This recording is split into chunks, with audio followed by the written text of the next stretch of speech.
Save the SMTX River is something that a few of us started in regards to getting a lot more truthful information about what's going on in the removal of Cape Stam.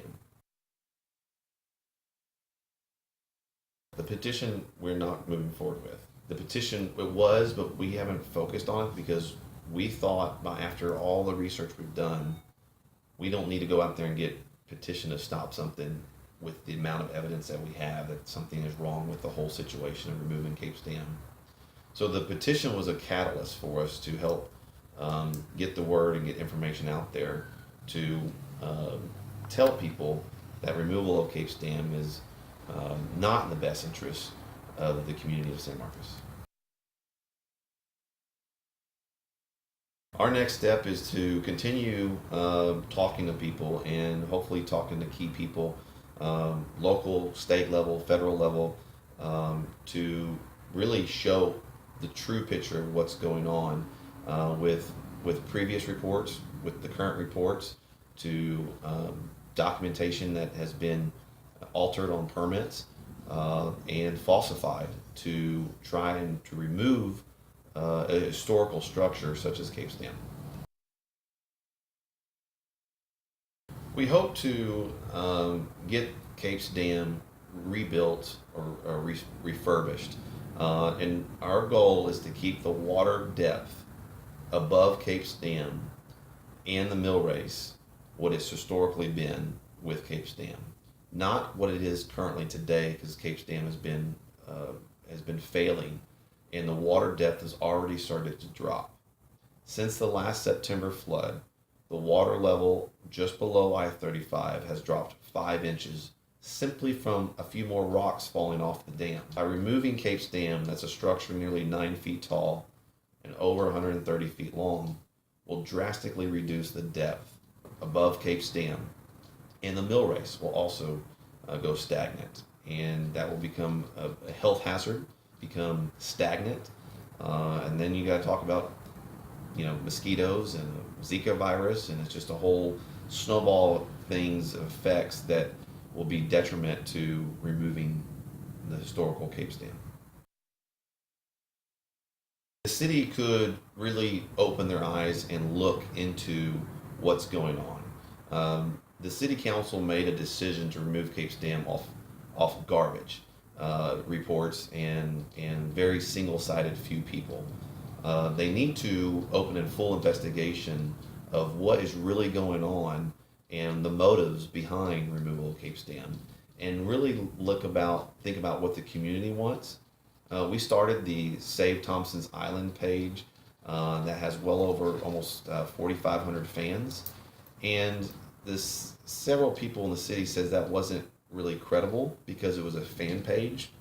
So we started another page roughly 6-7 months ago, Save the SMTX River page, which was a business page, and we have nearly 5,000 fans on that as well.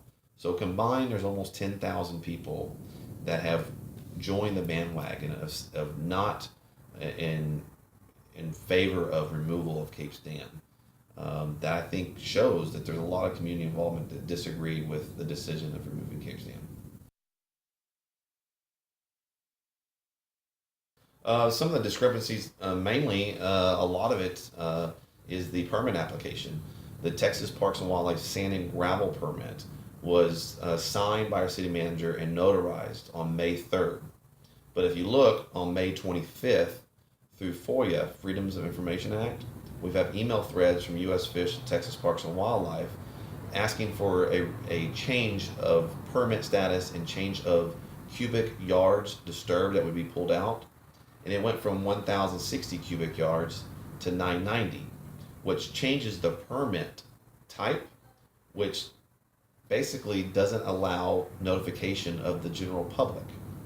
So why would you change a permit after it's already submitted and notarized, after you submit it, and go change it because you find out if you're under 1,000 cubic yards, you don't have to have it in the paper for more than 1 day, or you don't have to have a public hearing, or you don't have to have direct mail outs to all landowners in the vicinity.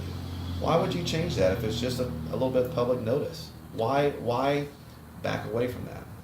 The second thing is the TCEQ permit.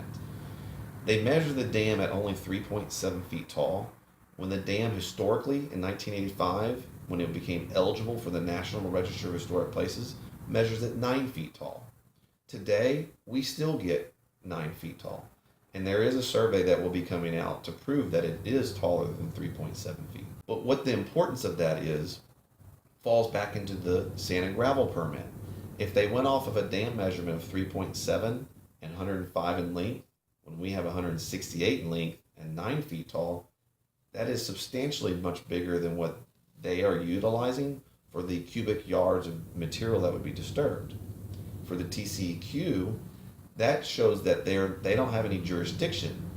For the TCEQ to have the jurisdiction to fight or ask to make sure they follow the guidelines of dam removal from the TCEQ, the dam must be 6 feet or taller and impound over 50 acre-feet of water, which it does. We know it's over 6 feet tall, historically and today. And we also know that Texas Parks and Wildlife, through a report in 2015, state that it impounds 2.5 million gallons of water, which is equal to 57.4 acre-feet of water. So it does meet those two thresholds that the TCEQ should have jurisdiction over it, and we hope that TCEQ does the right thing and follow the guidelines and make sure and enforce the rules of removing any dam.